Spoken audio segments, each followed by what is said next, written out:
بسم اللہ الرحمن الرحیم۔ رسول اللہ صلی اللہ علیہ وسلم نے فرمایا، جس نے 100 مرتبہ لا الہ الا اللہ اور 100 مرتبہ اللہ اکبر پڑھا تو یہ اس کے لیے 10 غلام آزاد کرنے اور 7 اونٹ یا گائے قربان کرنے سے بہتر ہے۔ جو شخص ہر روز 100 مرتبہ لا الہ الا اللہ پڑھے، اسے 10 غلام آزاد کرانے کا ثواب ملے گا اور اس کے لیے 100 نیکیاں لکھی جائیں گی اور اس کے 100 گناہ معاف کیے جائیں گے، اور اس روز شام تک اسے شیطان سے پناہ حاصل رہے گی۔ اس شخص کے عمل سے افضل کسی کا عمل نہیں ہے۔ ہاں، اس شخص کا عمل افضل ہے جس نے اس سے زیادہ پڑھا ہو۔ جو شخص اچھی طرح وضو کرے اور آسمان کی طرف نظر اٹھا کر یہ کہے کہ اشہد لا الہ الا اللہ وحدہ لا شریک لہ اشہد ان محمدا عبدہ ورسولہ، تو اس کے لیے جنت کے دروازے کھول دیے جائیں گے۔ وہ جس دروازے سے چاہے جنت میں داخل ہوگا، جنت اس کے لیے واجب ہو جائے گی۔ اس لیے دوستو یہ ضرور کہا کریں۔ پیارے دوستو، بھائیوں اور بہن، لا الہ الا اللہ پڑھنے والوں پر ان کی قبروں میں اور قبروں سے اٹھنے میں وحشت نہیں ہوتی۔ گویا ان لوگوں کو دیکھ رہا ہوں کہ وہ سور پھونکنے کے وقت اپنے سروں سے مٹی جھاڑ رہے ہیں اور کہہ رہے ہیں، اللہ کا شکر ہے کہ اس نے ہم سے غم دور کیا۔ بے شک ہمارا رب مغفرت کرنے والا ہے، قبول کرنے والا ہے۔ حضرت ابو ایوب انصاری رضی اللہ تعالیٰ عنہ رسول اللہ صلی اللہ علیہ وسلم سے بیان فرماتے ہیں کہ جس شخص نے 10 مرتبہ یہ کلمہ پڑھا، لا الہ الا اللہ وحدہ لا شریک لہ لہ الملک و لہ الحمد وہو علی کل شیء قدیر، وہ اس شخص کی طرح ہوگا جس نے اسماعیل علیہ السلام کی اولاد میں سے 4 جانیں آزاد کی۔ رسول اللہ صلی اللہ علیہ وسلم ایک دن میں 70 سے 100 مرتبہ تک استغفار یعنی کہ استغفر اللہ کرتے تھے۔ رسول اللہ صلی اللہ علیہ وسلم کو جب بھی کوئی مشکل معاملہ پیش آتا تو پڑھتے، یا حیو یا قیوم برحمتک کا استغیث۔ یہ کلمات آپ کو سکرین پر نظر آ رہے ہیں، یہ 20 سے 22 مرتبہ پڑھتے تھے۔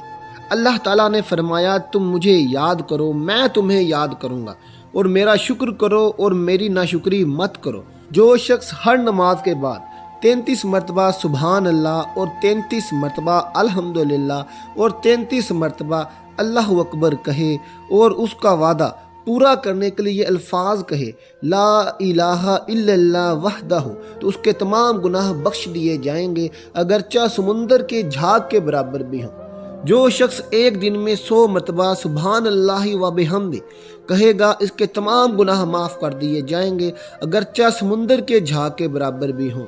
روایت میں ہے کہ ایک شخص رسول اللہ صلی اللہ علیہ وسلم کی خدمت میں حاضر ہوا اور عرض کیا، مجھ سے دنیا نے رخ پھیر لیا ہے اور میرا ہاتھ تنگ ہو گیا ہے۔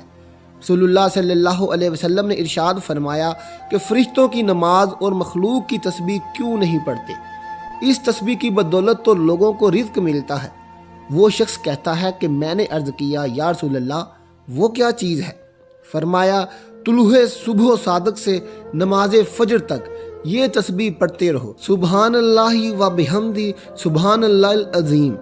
اگر تم یہ تسبیح پڑھو گے تو دنیا تمہارے پاس ذلیل و خوار ہو کر آئے گی، اور اللہ تعالیٰ کا ہر لفظ سے ایک فرشتہ پیدا کریں گے جو قیامت کے دن تک تسبیح پڑھتا رہے گا، اور اس کی تسبیح کا اجر و ثواب تمہیں ملتا رہے گا۔ اس لیے یہ تسبیح بھی روز ضرور کیا کرو، اس سے تمہیں بہت زیادہ ثواب ملتا ہے۔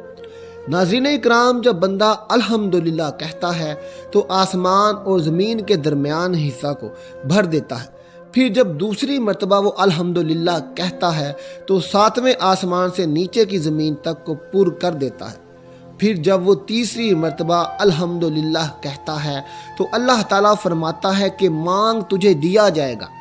حضرت رافع رزاقی رضی اللہ تعالیٰ عنہ فرماتے ہیں کہ ہم ایک روز رسول اللہ صلی اللہ علیہ وسلم کے پیچھے نماز پڑھ رہے تھے۔ جب آپ نے رکوع سے سر اٹھایا اور سمیع اللہ لمن حمیدہ کہا تو پیچھے سے ایک شخص نے یہ الفاظ کہے، ربنا لک الحمد کثیرا طیبا مبارکا۔ رسول اللہ صلی اللہ علیہ وسلم نماز سے فارغ ہوئے تو دریافت فرمایا، وہ شخص کون ہے جو ابھی یہ لفظ بول رہا تھا؟ اس شخص نے عرض کیا، یا رسول اللہ صلی اللہ علیہ وسلم وہ میں ہوں۔ آپ صلی اللہ علیہ وسلم نے فرمایا میں نے 30 سے زیادہ فرشتوں کو دیکھا کہ وہ تمہارے الفاظ کی طرف جھپٹ پڑے ہیں کہ کون پہلے لکھے۔ جو لوگ اللہ تعالیٰ کی عظمت و جلال کا ذکر کرتے ہیں اور اس کی تسبیح و تکبیر اور تمہید بیان کرتے ہیں تو یہ کلمات عرش کے ارد گرد چکر لگاتے ہیں اور مکھیوں کی بھن بناہٹ کی طرح ان کی آواز ہوتی ہے، اور یہ باری تعالیٰ کے سامنے اپنے پڑھنے والے کا ذکر کرتے ہیں۔ کیا تمہیں یہ پسند نہیں کہ باری تعالیٰ کے پاس تمہارا ذکر ہمیشہ ہوتا رہے؟ لا الہ الا اللہ واللہ اکبر کہتا ہے تو اللہ تعالیٰ فرماتے ہیں میرے بندے نے سچ کہا، میرے سوا کوئی معبود نہیں ہے اور میں سب سے بڑا ہوں۔ اور جب بندہ لا الہ الا اللہ وحدہ لا شریک کہتا ہے تو اللہ تعالیٰ فرماتے ہیں میرے بندے نے سچ کہا ہے، میرے سوا کوئی معبود نہیں ہے، میں یکتا ہوں اور میرا کوئی شریک نہیں ہے۔ اور ناظرین، جب بندہ لا الہ الا اللہ ولا حول ولا قوت الا باللہ کہتا ہے تو اس پر اللہ تعالیٰ فرماتے ہیں میرے بندے نے سچ کہا ہے، گناہوں سے بچنے کی طاقت اور اطاعت کے لیے قوت میرے سوا کسی کے پاس نہیں ہے۔ جو شخص یہ کلمات موت کے وقت کہے گا اسے دوزخ کی آگ نہیں لگے گی۔ اور وہ مرد جو اللہ کو بہت یاد کرنے والے ہیں اور یاد کرنے والی عورتیں ہیں، اللہ ان کے لیے بخشش اور بڑا اجر تیار کر رکھا ہے۔ اور اپنے رب کو صبح شام یاد کرو، عاجزی اور خوف سے اپنے دل میں بلند آواز کیے بغیر، اور غافلوں سے نہ ہونا۔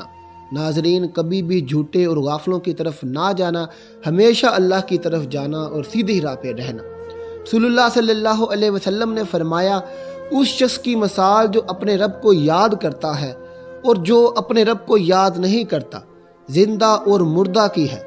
رسول اللہ صلی اللہ علیہ وسلم نے فرمایا کیا میں تمہیں وہ عمل نہ بتاؤں جو تمہارے سب اعمال سے بہتر ہو، تمہارے درجات میں سب سے بلند اور تمہارے سونا چاندی خرچ کرنے سے بھی بہتر ہے، اور تمہارے لیے اس سے بھی بہتر ہے کہ تم اپنے دشمنوں سے ملو، تم ان کی گردنیں اتار دو اور وہ تمہاری گردنیں اتار دیں۔ صحابہ کرام رضوان اللہ اجمعین نے عرض کیا کیوں نہیں؟ تو آپ صلی اللہ علیہ وسلم نے فرمایا اللہ تعالیٰ کا ذکر کرنا۔ عبداللہ بن بصر رضی اللہ تعالیٰ عنہ فرماتے ہیں کہ ایک آدمی نے کہا یا رسول اللہ صلی اللہ علیہ وسلم مجھ پر اسلام کے احکام بہت زیادہ ہو گئے ہیں، آپ مجھے کوئی ایک چیز بتائیں جو میں مضبوطی سے پکڑ لوں۔ تو آپ صلی اللہ علیہ وسلم نے فرمایا تیری زبان ہمیشہ اللہ کے ذکر سے تر رہنی چاہیے۔ جو لوگ کسی جگہ بیٹھ کر اللہ تعالیٰ کا ذکر نہیں کرتے اور رسول اللہ صلی اللہ علیہ وسلم پر